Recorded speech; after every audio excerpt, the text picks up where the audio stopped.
me again. I know it seems like we just talked, and we did, but I have something else that I want to chat about. This came to me yesterday, and it came to me with a very good reason. As you know, because we just recently had a discussion about this, I am writing the sequel to Suicide Station. Of course you know this because you're the one that inspired me to write it. But the thing is, Muse, you handed me this fairly significant plot for the sequel to this book. Of course, you had to give me this level of plot because I was writing a sequel, and what we talked about recently was how scary sequels are. And so, this is what you handed me. Now, I'm not complaining about the plot that you inspired me to write, because I think it's a great one. But the thing is what you gave me was so grandiose that I was kind of, by design, written into a corner. This plot was something that I wasn't exactly sure how Foster Donovan and Candy and David could take care of this. It's so huge. And so yesterday I was contemplating this and wondering what I could do to make this work out. Because I didn't want to scrap the idea because it's such a great idea. And yet, I was struggling with how to make it work. And so yesterday, I did one of the things that I tend to do when I'm having trouble with a plot. And I thought I would share it with you, because I think it's a really good tool that writers need to know about. Yesterday, I was taking a walk. I was actually walking to the local Target to pick up something. Super glue, I think it was. That doesn't matter. Don't even know why I bothered to tell you. But on the way, as I am wont to do, I was thinking about this storyline and the characters and how I wasn't quite sure what to do with the story. Now, I knew that I was about to introduce a new character because for whatever reason, I thought I've got to do something to solve this problem.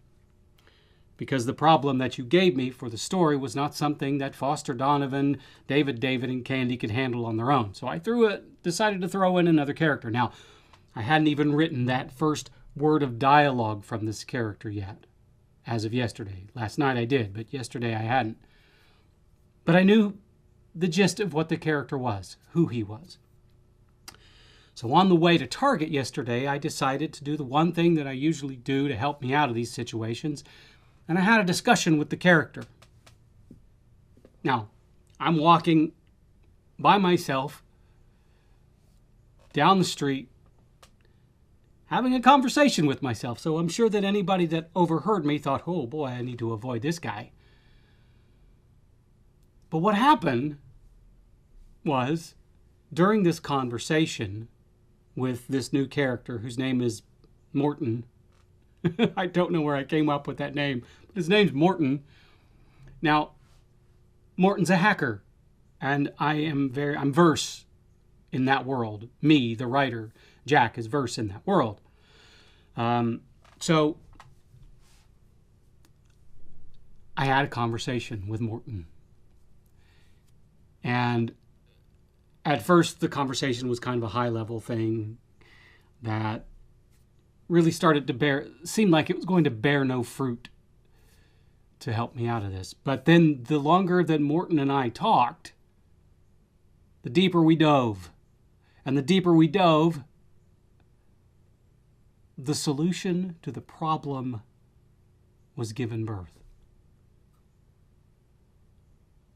Now the good thing is the poignant thing here is I would not have come up with that solution otherwise.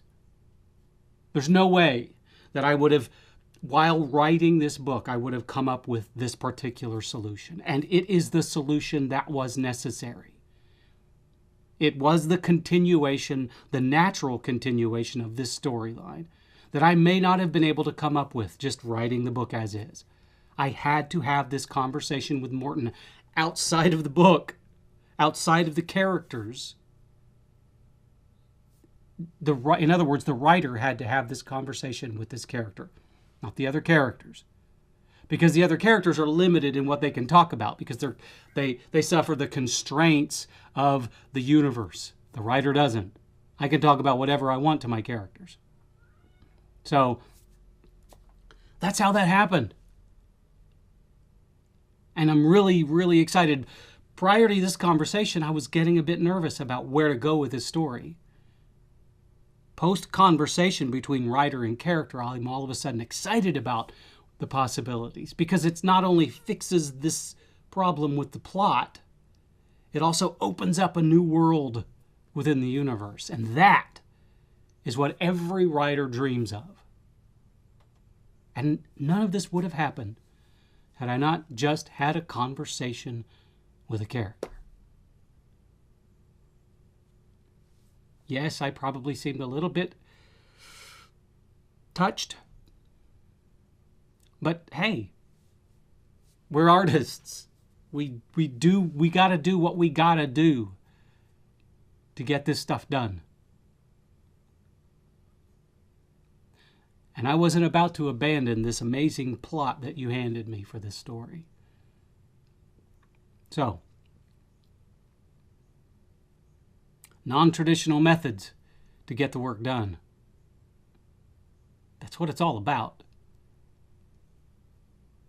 And every artist that out there that I know, that I don't know, should understand that inspiration comes from everywhere. In the logical, in the illogical, in the normal, in the abnormal, as it were. So that was the lesson from yesterday, Muse. I hope you don't take offense to this. Because, as I said, your plot is amazing that you gifted me for this book. It just sent me into a corner that I couldn't get out of without chatting with Morty. Morty. Shorthand. Anyway, Muse. That's what I got today. I hope you're having a fantastic day in the Museverse. Chatting with your other Muse-eye. Anyway, I'm going to go have another chat with a couple of other characters and see what comes of that.